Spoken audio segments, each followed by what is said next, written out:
Pero antes, vamos a estar hablando con Raúl Laván, presidente del Club Deportivo Colo-Colo. Con él vamos a estar hablando sobre las demandas que tienen contra Blanco y Negro. Quieren recuperar el estadio, las divisiones inferiores y además tienen un problema y dicen que se está lucrando por parte de Blanco y Negro con dineros públicos. Bien, comienza Cadena Nacional y ya está con nosotros el presidente del Club Social y Deportivo Colo-Colo, Raúl Laván. Raúl, ¿cómo estás? Bienvenido aquí a Cadena Nacional. Gracias por venir. Gracias por la invitación. Adelante, ¿cierto?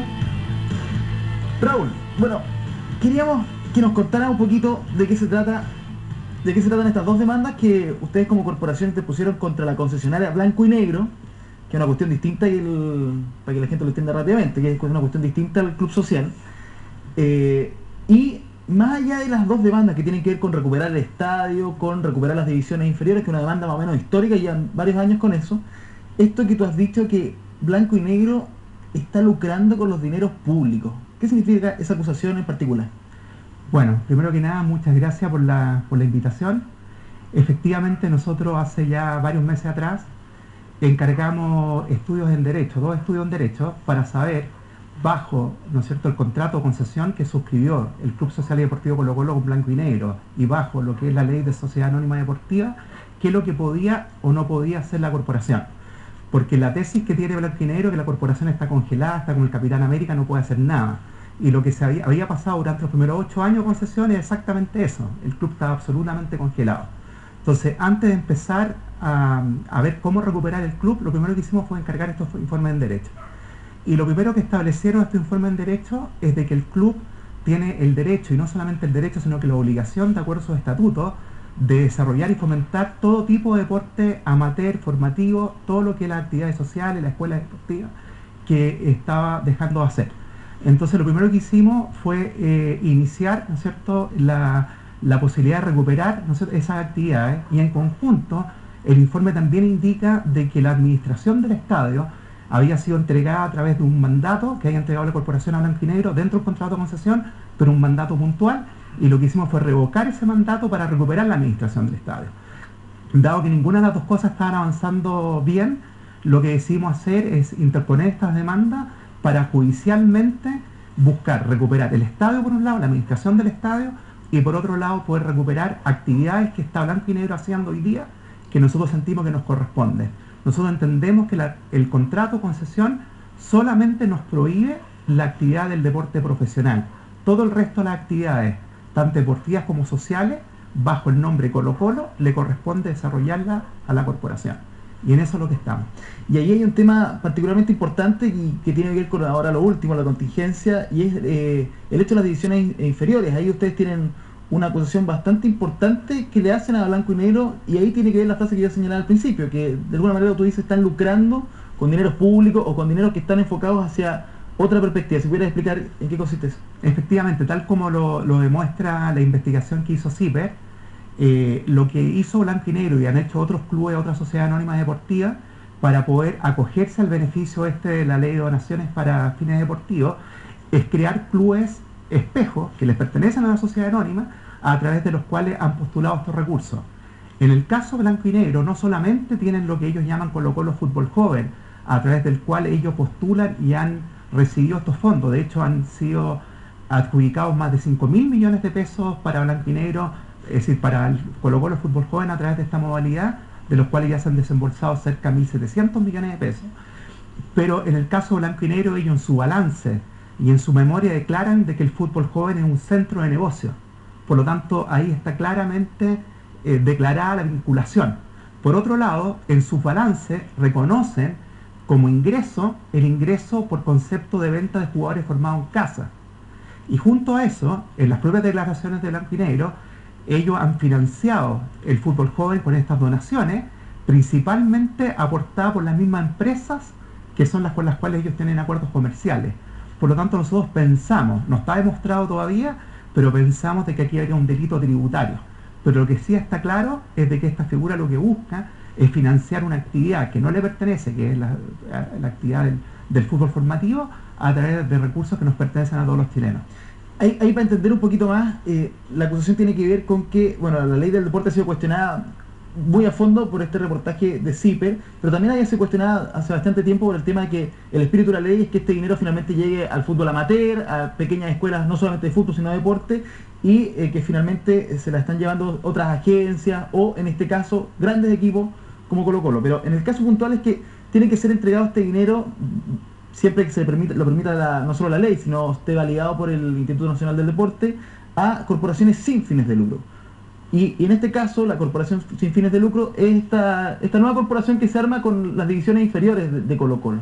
Pero eso es sin fines de lucro. ¿Cuál es el problema de él para que se entienda bien? Tú dices que después, una vez que venden los jugadores, estarían lucrando con lo que se hizo con el dinero de esas donaciones. Bueno, efectivamente, primero cargan a través de esta corporación, que es Colo-Colo Fútbol Joven, todos los gastos de administración del estadio, de las divisiones menores, de los cadetes, y todo eso lo cargan con cargo a esta corporación. Por lo tanto, están financiando los gastos de operación con la ley de donaciones. Y segundo, los jugadores que generan en las divisiones menores posteriormente son vendidas y las utilidades que generan sus jugadores son reconocidas en el balance blanco y negro.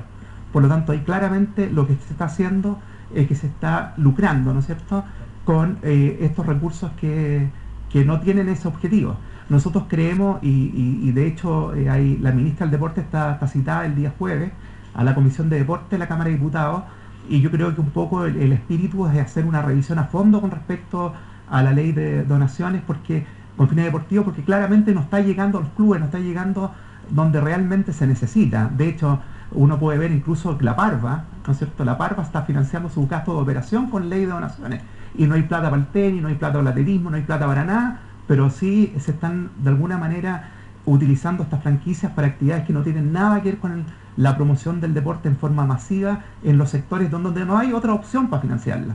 Por eso que la lucha nuestra por recuperar las divisiones menores tiene también este frente, porque acá lo que ha hecho Colo-Colo, blanco y negro, ¿no es cierto?, es suplantar a la corporación, porque de hecho compite en los campeonatos de divisiones menores con Colo-Colo Fútbol Joven, no con la corporación, y el que es miembro de la NFP es la corporación. Por lo tanto, las divisiones menores que deberían participar de los campeonatos que se organizan en todo lo que no es el fútbol profesional es la corporación.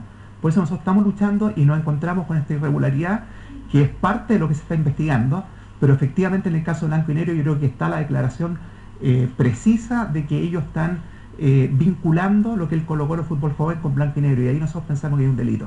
Esa es la diferencia, porque conversábamos con algunos diputados de la Comisión de Deportes de la Cámara y nos señalaban que, bueno, sin duda hay que revisar la ley, el compromiso de la propia, entendemos, la propia ministra del Deporte, pero que hasta el momento no es un delito, que se ha ocupado mal la ley, o finalmente la ley es mala, pero no es un delito. En ese caso puntual tú dices que habría un delito tributario a raíz de que se vincula con los jugadores, la venta futura, en el fondo. Mira, yo sé que el Ministerio del Deporte ya hizo la consulta a la Superintendencia para efectivamente asegurarse de que en los balances y las memorias de blanco y negro está declarado como unidad de negocio el fútbol joven, y nosotros pensamos que en este caso puntual, no podría hablar del resto de los clubes, del resto de la sociedad anónima deportiva si también usan el mismo esquema, pero en este caso puntual nosotros pensamos que está la evidencia suficiente para que por lo menos se investigue. Ahora, ¿qué pasa con las divisiones inferiores de Colo-Colo si no tuviese ese dinero? Estamos hablando de mucho dinero, 1.600 millones en los últimos 2 años. Entonces, ¿qué pasa? ¿Es la mitad del dinero, entiendo, que se utiliza para preparar a los cadetes, la parte de administración? ¿Se puede o no se puede sin ese dinero? Bueno, un poco, ¿cómo lo harían ustedes entonces? Claro, lo que pasa es que el objetivo es de que las corporaciones, los clubes, que de alguna manera hoy día están en el congelador, vuelvan, ¿no es cierto?, a la actividad no solamente en el fútbol, sino que en todo el deporte amateur y formativo. Y efectivamente las clubes, las corporaciones, como el caso del Club Social y Deportivo Colo-Colo, que sí es una corporación sin fines de lucro, poder hacer el trabajo de formación de cadetes, poder también hacer el trabajo en las escuelas de fútbol. Entonces yo creo que esa actividad, que el deporte amateur, el deporte formativo, le corresponde a los clubes que son sin fines de lucro. Y ahí se genera una división, una separación entre las sociedades que persiguen el lucro, como nosotros el caso de blanco y negro, y las corporaciones que lo que nosotros buscamos, sin fines de lucro, lo que buscamos es fomentar y promover la práctica del deporte en todas sus disciplinas. ¿Qué otros clubes están pasando por una cuestión similar? Bueno, yo creo que por lo menos lo que dicen CIPER, de que Unión Española, de que Everton, de que la Universidad Católica, habrían varios clubes que tendrían una figura similar a la que tiene blanco y negro, con estos clubes que son clubes espejo, ¿no es cierto?, a través del cual hacen esta actividad. Pero en esos casos también tú dices que de alguna manera no solamente se malutiliza la ley, sino se lleva un delito tributario. No, porque como te digo, nosotros lo que hicimos fue revisar los balances de Blanco y Negro, la memoria de Blanco y Negro, la página web de Blanco y Negro, que también declara el fútbol joven como un centro de negocio, porque claramente nuestra vinculación es con Blanco y Negro. Es la sociedad a la cual nosotros le hemos concesionado la administración. Nosotros entendemos solamente el fútbol profesional, pero tenemos una vinculación comercial, y nosotros hace bastante tiempo que estamos fiscalizando la gestión de Blanco y Negro, no solamente ahora a través del uso de estos recursos, sino que también a través de la Superintendencia de Valores y Seguros hemos hecho varias acusaciones con respecto a manejos que hacen los controladores de Blanco y Negro, que pensamos nosotros que no solamente perjudica a los minoritarios, que son muchos de ellos socios del club, hinchas del Club Social Deportivo Colo Colo, que compraron una acción al principio para ayudar a la corporación, pero que hoy día están, nosotros pensamos, siendo maltratados por los controladores, sino que también a la corporación, pues la corporación también es accionista. Y lo más importante que aquí se pierde, y se deja de decir muchas veces, es de que, ¿por qué se hace este contrato de concesión? Este contrato se hace porque había una deuda tributaria, razón por la cual quiebra Colo Colo. Colo Colo debía 1.200.000 dólares. Una vez que se declara la quiebra y entra los síndicos, la deuda se infla a 17 millones de dólares. Con esa deuda se entrega en concesión a privados la administración de Colo Colo, bajo, ¿no es cierto?, la promesa de que iba a traer inversión, que iba a traer transparencia, que iba a traer gestión. Y nosotros pensamos que esa oferta no se ha hecho, esa promesa no se ha cumplido. Entonces nosotros pensamos hoy día si es cosa de revisar. Los clubes, por un lado, dejaron de hacer lo más importante, que era el deporte amateur.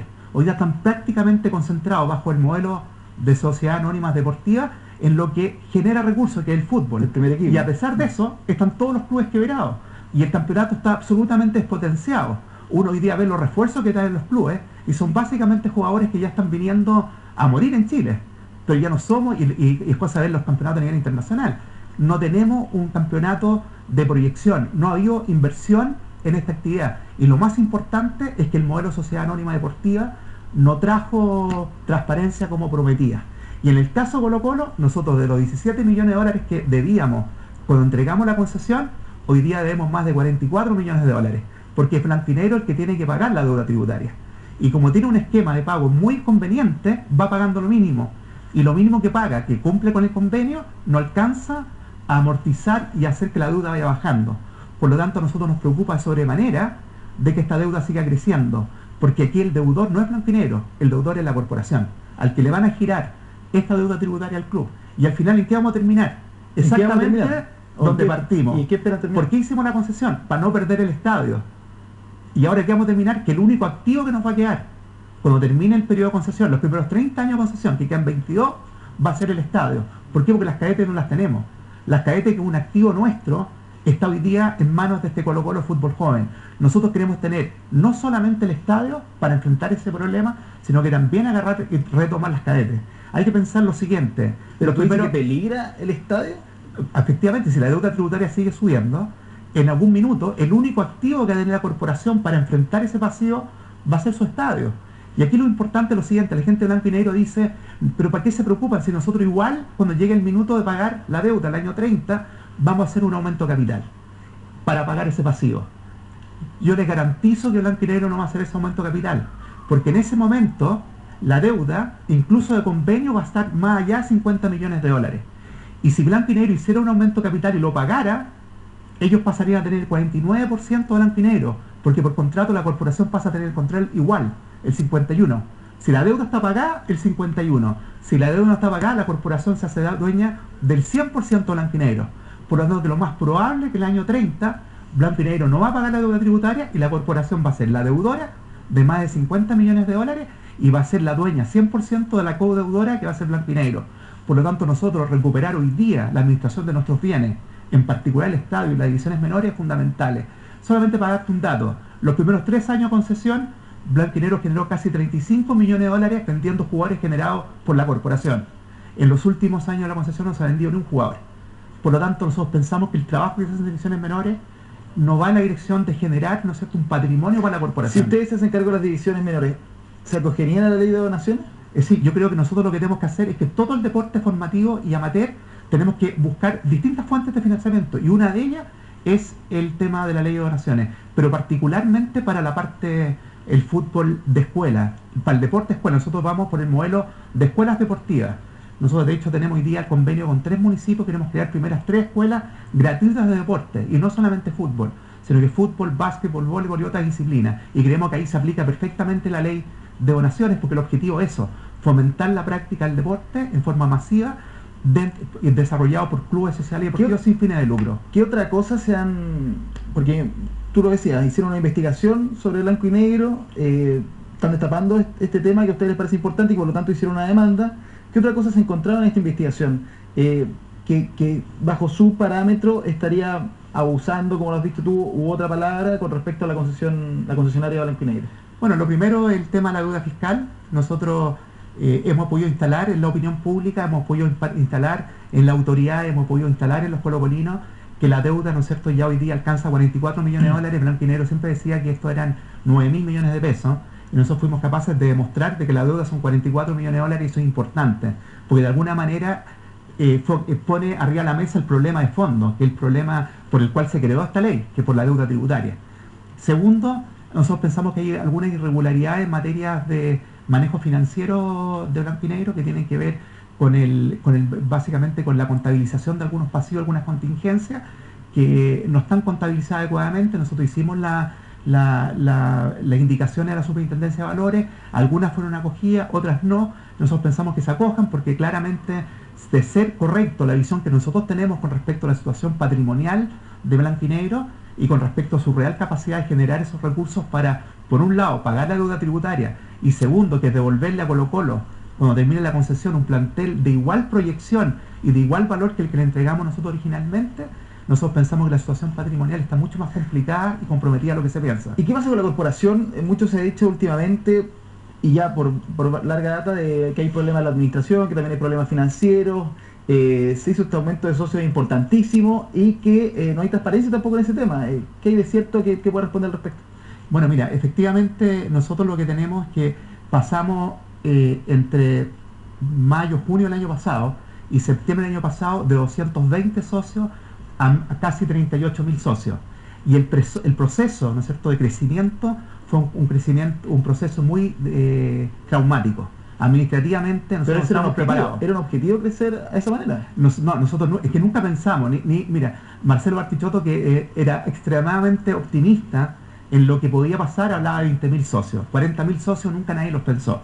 Efectivamente, nosotros cuando partimos con este proceso, les pedimos a los socios de que el proceso de crecimiento iba a ser o en la corporación o a través de captadoras de la corporación. Pero las filiales se tiraron todas a captar socios a lo largo de todo el país en forma simultánea. Y eso generó, ¿no es cierto?, un montón de requerimientos de administración que la corporación no fue capaz de administrar de forma adecuada. Y eso, ¿en qué se traduce hoy día? Es que hay un pozo de recursos que están en la corporación, pero que no se han podido asignar directamente a qué socio pertenece. Ese monto ha ido bajando en forma considerable, pero obviamente todavía queda un saco de recursos que no hemos podido asignar a qué socio le pertenece esa cuota pagada. Pero como lo ha dicho los informes de auditoría, nosotros tenemos todos nuestros balances auditados, como también lo ha dicho la Comisión Revisora de Cuentas. Aquí lo que hay es que sobra recursos, y no es que falta recursos, sino que hay una cantidad de recursos que no hemos podido asignarlo uno a uno a qué socio pagó esa cuota. Y en eso hemos estado haciendo campañas permanentes. Este hecho, está bien, no se esperaban tantos socios, más del doble de lo que se esperaban, pero este desorden finalmente administrativo no ha hecho que los propios socios, los que dijeron, toda esta gente que dijo, ya, sé que voy a apoyar a la corporación, quiero hacerme socio, los vamos a apoyar de todas maneras, y finalmente se encuentran con que hay un nuevo desorden, por decirlo menos. No es una cuestión que desalienta, que no solamente no es el socio finalmente, sino es el hincha que quiso hacerse socio, y que de repente es un hincha que ha dejado de ir al estadio también, y que quería confiar en la corporación. Ahí hay un problema importante. Bueno, efectivamente, esto es una situación que a nadie le gusta, ¿cierto? Entonces, efectivamente, ahí nosotros tenemos un desafío que es responderle a esos socios lo antes posible e ir aclarando la situación. Pero yo diría una cosa, nosotros creo que gran parte de los socios que se hicieron por el objetivo de poder recuperar, ¿no es cierto?, lo que nosotros sentimos que nos pertenece como corporación. Y yo creo que en esa promesa no lo hemos fallado. Efectivamente, en el tema de administración hay un problema que puede perfectamente haber desmotivado a un conjunto de socios a mantenerse al día, a seguir apoyando y todo el tema, pero yo te diría que ya hace varios meses nosotros tenemos contactos permanentes con los socios, hace varios meses de que el tono ha cambiado. Al principio sí, efectivamente, la gente estaba muy indignada por este problema, pero hoy día han entendido también una cosa muy importante que se olvida decir, de que todo esto se hizo con voluntario, con los propios socios, fuimos los propios socios que trabajamos. Aquí fueron todos los grupos de socios, muchos de los cuales acusan este desorden, que fueron parte también de este proceso. Y los voluntarios hicimos todo lo que pudimos. Ahora, nosotros nos hemos profesionalizado y creemos que tenemos hoy día la herramienta tecnológica suficiente para poder responder y resolver ese problema. Es una cosa de tiempo y esperamos de que los socios así lo entiendan y nos sigan apoyando. Y que lo sigan apoyando a tu directiva. Vienen próximamente elecciones de la corporación. ¿Vas a buscar la reelección? No, yo ya lo decidí hace un tiempo. Creo que estoy cerrando un ciclo. La verdad es que ya llevo casi 2 años presidente de Colo-Colo. Ha sido muy difícil, ha sido muy desgastador, muy solitario, ha sido muy ingrato también. Yo diría que aquí hay grupos de socios de que al principio me acusaban de que yo era designado por el expresidente y que iba a ser de alguna manera servicial a blanco y negro, y por eso me hicieron la cruz del primer día y me dieron muy duro a través de las redes sociales, a través de todo, y fue muy desgastador. Y hoy día, que en definitiva creo que he demostrado con los hechos de que estoy velando sí por los intereses de la corporación y de alguna manera llevando a la práctica este sueño que teníamos muchos socios de que el club se pusiera de pie de nuevo, ¿no es cierto? Siguen de alguna manera los descontentos, principalmente ahora por el lado blanco y negro, de que no les gusta un presidente de la corporación que sea tan contrario a su gestión. Entonces tengo por los dos lados mucha presión. ¿Pero es severa la presión entonces no ir de nuevo? Porque la presión, el proyecto original quizás era ir de nuevo. No, yo la verdad es que nunca lo había definido de ir o no ir, pero efectivamente lo estaba evaluando, creo que era mi legítimo derecho. Después también que le dedicaba una cantidad de horas y de horas de trabajo, y pensar de que nosotros somos no rentados, hacemos esto por amor al club, y le he dedicado una cantidad enorme de trabajo y he tenido que dar unas luchas enormes. Y hay que pensar con quién estamos peleando, hay que pensar quién está detrás del blanco y negro, ¿no es cierto? Los grupos económicos. Hay grupos económicos que son muy fuertes, ¿no es cierto? Que están, particularmente hoy día hay un grupo que está siendo muy criticado por la manera como se ha vinculado en sus otras actividades empresariales con los minoritarios, así que el grupo de la Rain Vial, ¿no es cierto? Y de León Vial en particular, y es con él el que hemos estado luchando. Entonces la lucha es desigual. Blanco y Negro tiene acceso a todos los medios, tiene acceso a todos los recursos, nosotros no tenemos nada. Y hemos dado una pelea, yo creo que digna, pero muy dura. Pero es retirarse de esta pelea entonces. Pero que lo que pasa es que la ha cargado personalmente. Y yo creo que hoy día, para poder terminar esto, creo que se requieren equipos de gente, y yo creo que hay que abrir las posibilidades que vengan otras personas que tienen también distintos proyectos para Colo-Colo, y ojalá cuiden lo que se ha hecho. Y yo creo que hoy día se va a batir la elección entre dos grupos. Un grupo que va a querer incluso seguir y probablemente profundizar este proceso de recuperación del club, y va a haber un grupo que se va a presentar con el objetivo de acercarse a blanco y negro, tratar de transar con ellos beneficios para los socios y de alguna manera postergar o renunciar a este sueño que tenemos nosotros de que el club se recupere. Yo creo que esa pelea se va a dar entre ellos. ¿Pero te vas satisfecho? ¿Te vas con la sensación de que hay peligro de dejar un poco el barco abandonado? No, yo espero, mira, faltan todavía hasta el fin de noviembre de la elección. Creo que ojalá, yo invito también a los distintos sectores que están armando proyectos para Colo-Colo que lo antes posible lo presenten, que lo antes posible, ¿no es cierto?, den a conocer cuáles son sus reales expectativas y ambiciones en Colo-Colo, para que los socios que vamos a votar, porque también voy a votar, sepamos exactamente por qué proyecto estamos votando. Mi compromiso es entregar el club en noviembre lo más ordenado posible, pero de pie. Hoy día estamos de pie, no estamos en el congelador, estamos vivos, estamos defendiendo y tratando de recuperar nuestros clubes, nuestros activos, nuestros derechos. Tenemos 2 ramas deportivas. Hoy día en el patín carrera venimos llegando del Sudamericano de Ecuador, fuimos segundo en el Sudamericano de Ecuador de clubes, y en el básquetbol acabamos de recuperar el derecho de participar en la Liga Nacional, que lo habíamos perdido hace 18 años. Por lo tanto me voy tranquilo, pero ojalá que llegue gente que pueda terminar y seguir profundizando este trabajo. Perfecto, Raúl, te queremos agradecer esta visita aquí a Cadena Nacional.